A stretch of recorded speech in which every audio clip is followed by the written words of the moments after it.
What's up mga ka-TV? Dito na naman po yung lingkod, David Roman TV. Muli, magbibigay sa inyo ng konting kaalaman tungkol naman po ito dito sa video na kumakalat tungkol dito sa sinasabing LTO Memorandum Circular na lalong nagpapahirap sa pagkuha o pag-renew ng driver's license rules para sa mga kagaya natin senior citizens, no? So, ito po, nakita niyo po itong video ni Philippine Senior Citizen na nagsasabi at nagpapaliwanag, although edited po yung kanyang boses, no? At in-AI niya, no? Makikita natin na ang dami po ang mga nagre-react at nakapanood na mga viewers niya tungkol dito sa di umano parang hinihigpitan o pinapahirapan ang pagkuha at pag-renew ng lisensya po ng mga senior citizens. So, kumalat po ito at ngayon nagpalabas po ng paglilinaw ang LTO, no? At sinabi nila na ang LTO daw ay nililinaw nila ang fake news, no? So sinabi nila fake news daw ang tungkol dito sa driver's license rules para sa mga senior citizens, no? So nais pong ipabatid ng Land Transportation Office sa publiko na walang katotohanan ang kumakalat na impormasyon o video sa social media tungkol sa mga umano'y bagong driver's license rules para sa senior citizens. Magmula daw to o simula daw ito sa March 1 na, 2026, no? So, ang mga viewers niya ay ang dami pong nakapanood na nito. So, ang dami mga nag-react, nag-comment na pinapahirapan daw yung mga senior citizens, mas mahuhusay pa raw mag-drive yung mga senior citizens, mas marami daw ang mga nangyayaring mga aksidente na hindi senior citizens ang involved, no? So, bakit daw, no, kailangang baguhin ito at pahirapan yung mga kagaya nating mga senior citizens, no? So, ang sabi pa rito ng LTO daw, ang mga pahayag sa nasabing video hinggil sa bagong medical requirements, no? Ito, nabanggit niya yung medical requirements. Kailangan sa hindi ka pwede pumunta sa kani-kaninong doktor. Kailangan sa accredited LTO clinic o ospital ang pagkukuhanan mo ng medical certificate mo, no? Mas mahigpit daw yung renewal process, no? Meron pa daw itong mga practical driving, no? Pati exam. At kung hindi ka daw pumasa, pwede ka pang mag-retake, tuturuan ka daw ng LTO kung papaano, kung saan ka mahina o nagkamali o hindi pumasa sa kanilang driving test, no? So, sinasabi nila na talagang itong ipinakakalat dito sa video ay talagang pahirap, no, sa mga senior citizens na kagaya natin, no, na nagda-drive, no? At may mga restriction daw na ilalagay kung bumagsak ka doon sa exam na ito daw hindi ka pwede mag-drive sa gabi. Kailangan daw pati ang magiging renewal mo every 2 years na lang, no? So marami po ang nag-alala na mga kagaya nating senior citizen sa bidyong kumakalat na ito, no? Kaya agad-agad na nagpahayag ang LTO na ito ay hindi po totoo, no?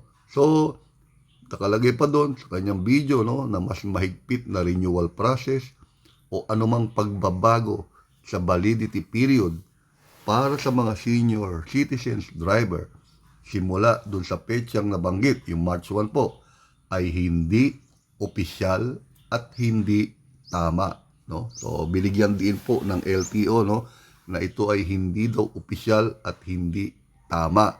So, sa mga senior citizens, no, at wag po tayong mag-alala dahil kung nakapanood tayo ng video na ito, siyempre, medyo magre-react po tayo ng medyo hindi maganda.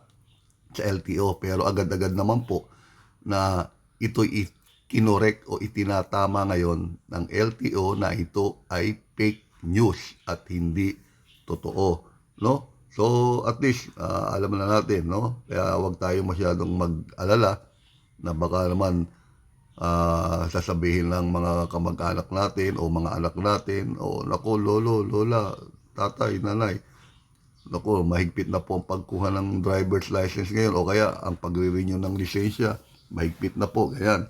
So hindi po totoo 'yon, no? So sa kasalukuyan, no, sabi daw po ng LTO, wala silang inilalabas na direktiba o memorandum, no, na nagpapataw ng panibago o karagdagang patakaran para sa pagkuha at pag-renew ng driver's license ng mga senior citizen simula March 1. O isipin nyo, simula March 1, ano na ngayon? 27. No? So, 2 araw na lang. March 1 na. Ang mga umiiral na patakaran at proseso sa LTO regarding sa pagre-renew ng lisensya ng senior citizens ay manatili na kapareho pa rin ng dati. Okay? Hinihikayat po ng LTO ang lahat na maging mapanuri at iwasang maniwala sa mga impormasyong walang opisyal na pinagmulan.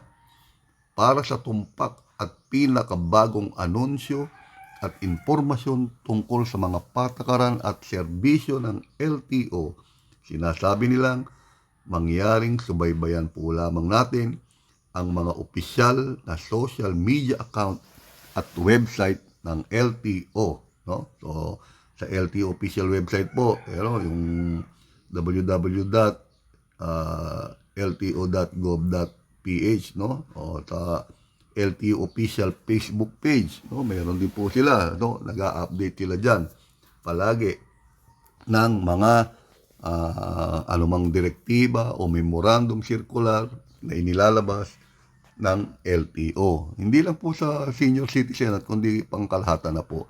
So ganun po tayo po, no, na mga senior citizens na kagaya ko rin po, no, na nagmamaneho. Siyempre no, nakita ko po at napanood itong video na ito, medyo nag-isip din po ako, ba March 1 na pala, magbabago na pala ang patakaran sa pag-renew ng driver's license para sa mga senior, no? May mga accredited LTO hospital, yung mga pag-check up, pati pag-exam, pag-driving test, ang dami. Pagkatapos, pag hindi pumasa, magre-retake ka, no?